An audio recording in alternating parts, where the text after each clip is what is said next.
Boy, 1994, the year I was born, is a very interesting year when it comes to Best Picture winners, or just Best Picture nominees in general, because there were three movies that year that everybody considers to be the real winner of Best Picture. There is Forrest Gump that actually won, there's The Shawshank Redemption, and there's Pulp Fiction. And to this day, I still run into friends or even other fans of these movies that keep saying that their favorite movie should have won Best Picture that year or did win Best Picture that year. I keep getting a different answer every single time. So, since I already did a review of Forrest Gump, you can check that out on my channel, I guess I'm going to talk about the second out of the three of these Best Picture nominees. And that would have to be Pulp Fiction. And before I get into this review, I just got to ask Quentin Tarantino this one question.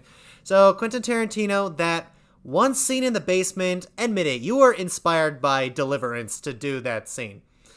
And anyone who's seen Deliverance and anyone who's seen Pulp Fiction, yeah, you know what I'm talking about.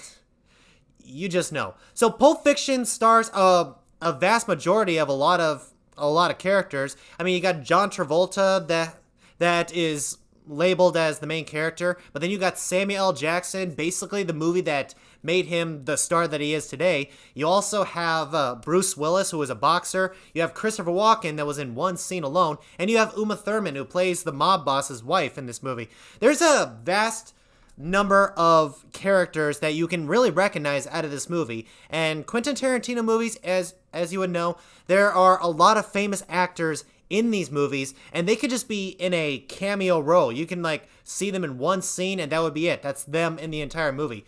But the thing about Quentin Tarantino movies is that it is not only is it fun to find a famous actor in these movies, but it's also fun to watch these actors interact with one another. Because the one thing that Quentin Tarantino is definitely a master at, and that is dialogue. Seriously, the dialogue in all of his movies, especially this one, it could just be two people just sitting there talking to each other, and yet you're 100% focused after this whole conversation that they're talking about. You are interested in what they are talking about. Like, for example, in the very beginning, you have Vincent and you have Jules, played by John Travolta and Samuel L. Jackson. They're in a car, they're going to do this job and all such, but what are they really talking about? They're talking about Vincent's trip to Amsterdam, and they're talking about foot massages.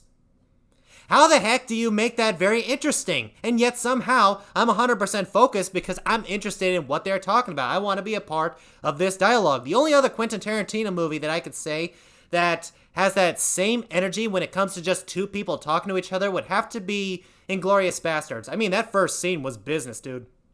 I really enjoyed it. But it's not only just the dialogue that is really good, the acting is insane. I mean, for 1 minute, it looks like everyone's calm, then everything just jumps into action, and suddenly your attention goes from one thing to another thing. And that monologue that Samuel L. Jackson has when they go to get that suitcase, I mean, I just wanted to repeat every single word that he said after watching it. I mean, that's how good the acting and the dialogue is in this movie. And it's just non-stop from start to finish.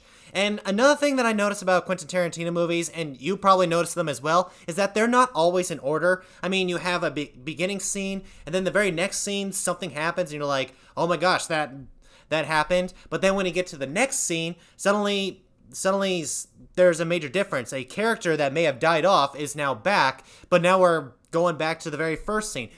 The thing about Quentin Tarantino movies is that they are not in order, but he puts them in that exact order for many reasons. Seriously, this movie has so many fan theories that it's hard to count them all. And one of the biggest ones is what is in that suitcase. You know, quite honestly, I've always thought for the longest time what might be in that suitcase, because when Vincent opens it up, it's glowing inside, and he says, oh yeah, we're happy. And when another guy looks inside of it, he says, it's beautiful. And you have no idea exactly what they're talking about. But quite honestly, I don't think I really want to know what is in the suitcase. Otherwise, that's just going to ruin the entire movie.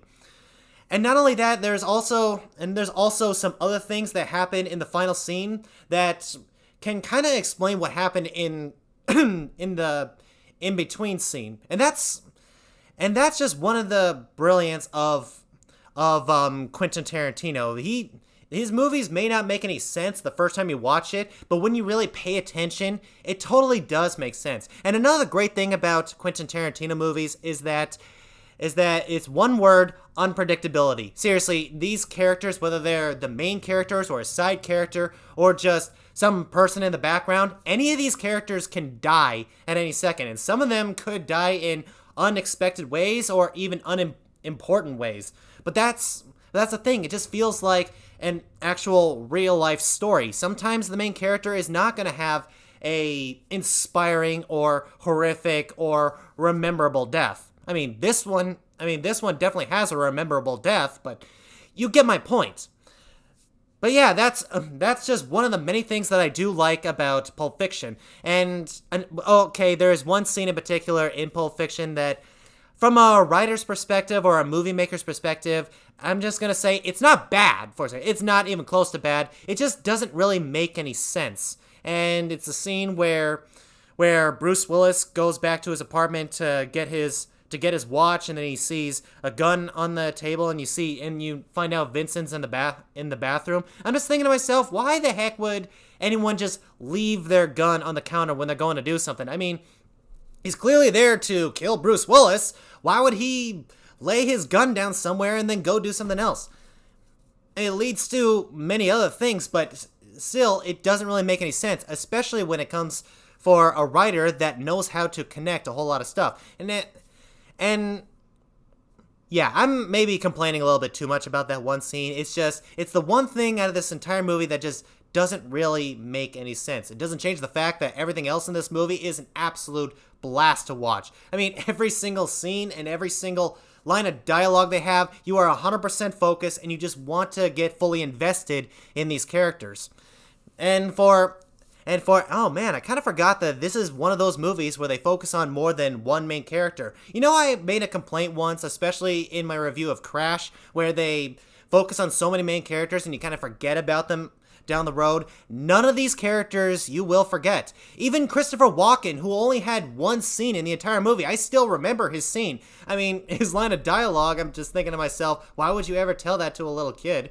But still, it's a memorable scene. So in other words, all these characters are rememberable, and all of these scenes are well put together that makes you enjoy the movie a whole lot more. And I know a couple of people that have watched this movie for the very first time and they are completely caught off guard. They have no idea exactly what they're watching. Truth be told, guys, I think that's the whole point of the movie. The whole point of the movie is that you're not supposed to know 100% of the details, but you're focused on the story that is presented to you in front of you, and you can watch it over and over again so you can finally get all those hints and details on exactly where the story is heading. That's one of the great things about Pulp Fiction. So I gotta say, Pulp Fiction, even though I did make a complaint about one scene, it doesn't change anything. This movie is still 100% legendary. And it may not be my favorite Quentin Tarantino movie. That would have to be somewhere in between this movie or Inglourious Basterds or Django Unchained. Either way, this movie is still one of my top favorites of Quentin Tarantino, and I definitely would recommend it. So guys, Pulp Fiction, have you seen it? What did you think of it? Whatever you thought, comment them down below. Also, don't forget to leave a like, subscribe, and share my videos as much as possible so I can finally get my channel up to 1,000 and get monetized. And I'll see you in the next video. Bye.